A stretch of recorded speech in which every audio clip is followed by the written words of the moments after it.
Passion Pit. How are you? Good. Well, we're backstage. We're backstage. We're in the back lounge of the bus, which not many people get to see. So what we got going on? Can you give us a quick? So we got some pillows here. Is this velvet? No. Some sort of terry cloth. Kind of villa. Got sandwiches. We got tiny heinies. Nate playing FIFA. Nate's playing FIFA here. It's are you winning or losing there? Currently 1-0 to. Is that Afghanistan? Just yeah, I'm Brazil. So. We're Brazil. So yeah. Game's not over. He's a late. Still 40 minutes. So guys, you've come off stage at Reading's Enemy stage. How was it? It was fun. It was good today. It's a nice turn of events when you play a festival and it's not 100 degrees Fahrenheit outside. It's been warm for you, huh? Yeah. Yes. So you've come back from Singapore and you went to Japan, yeah? Yes. And how are the new songs going down over there?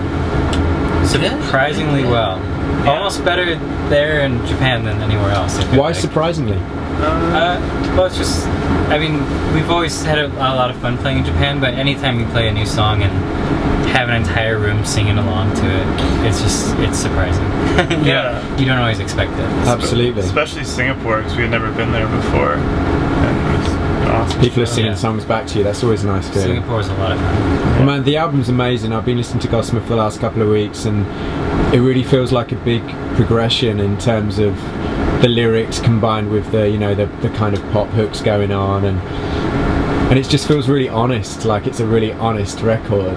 I mean, is that something that was conscious to start with? Like, we're gonna have themes that we want to put out there, and I think while Michael was figuring out what he wanted to do,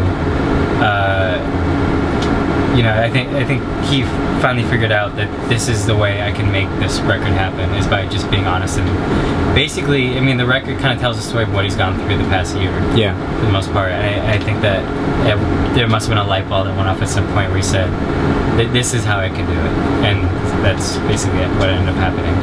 I think like once he figured that out, it just kind of laid itself out there. Nice. And I read as well in the studio that, you know, you guys were like, having like, you know, like 150 different kind of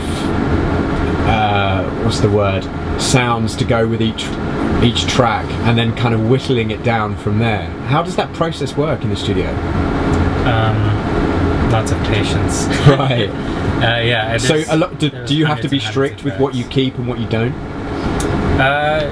Yeah, I think it's a matter of just finding the right place for everything. You know, like every sound takes up a certain amount of space inside of your head when you're listening to music, and it's just kind of finding the right corner to tuck things into.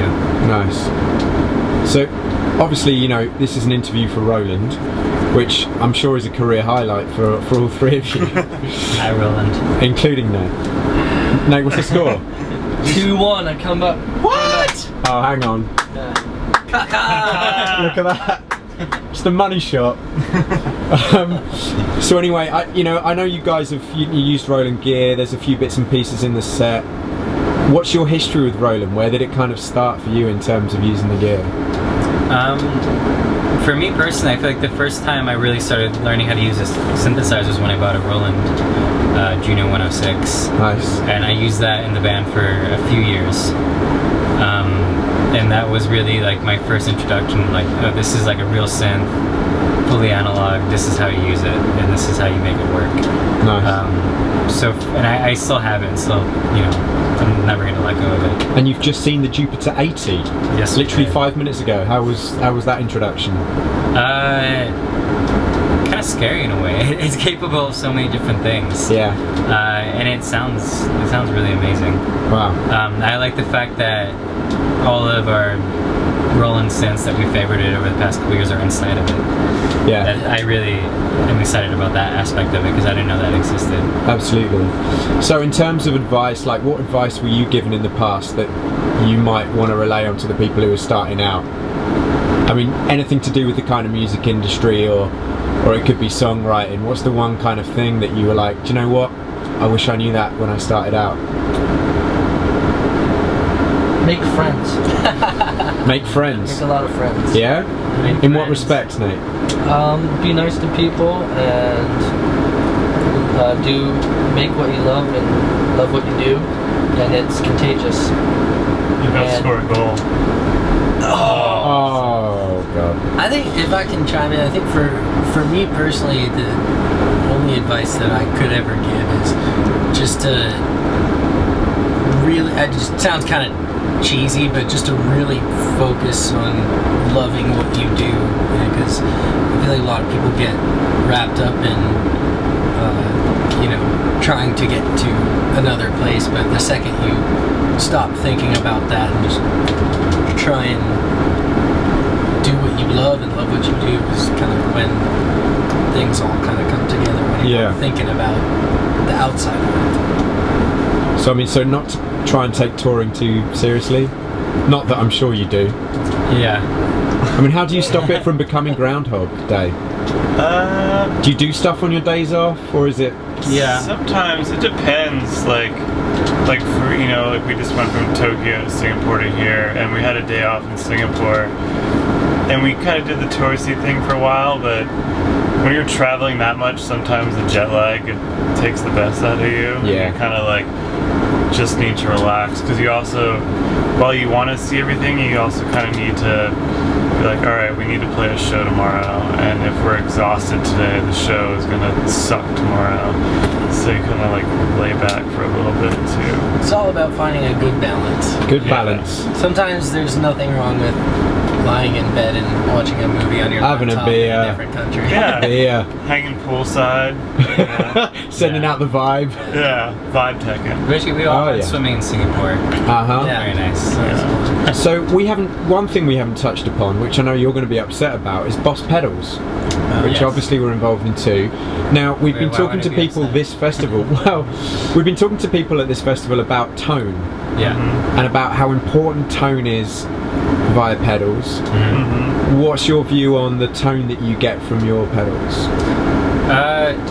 For me, like I see a lot of musicians nowadays having these pedal boards where everything is true bypass, and like your guitar only runs through pedals with like this weird MIDI switching system, and like the things that like U2 would use. Yeah. Which are cool and very inventive, but for me, I've always used a pedal because like I want the sound of the pedal to process my guitar. Yeah. Like I want the dirt, I want things to get messed up. That's the whole reason I have a pedal board.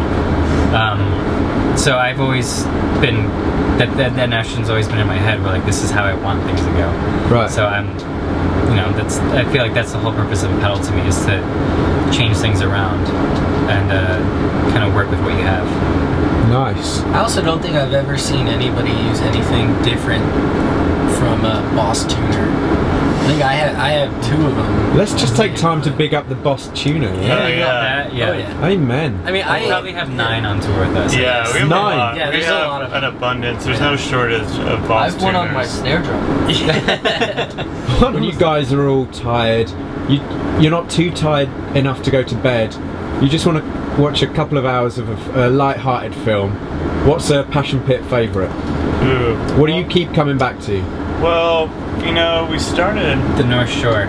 the North Shore. Oh, Yeah? there was one tour where the North Shore was in the DVD player for about 3 weeks on constant You know them. rotation. I'm impressed actually. And are there any? Are you guys quoting lines to each other throughout the tour, or? We were. I haven't seen it in a It's just while, supposed but to be- that movie changed my life.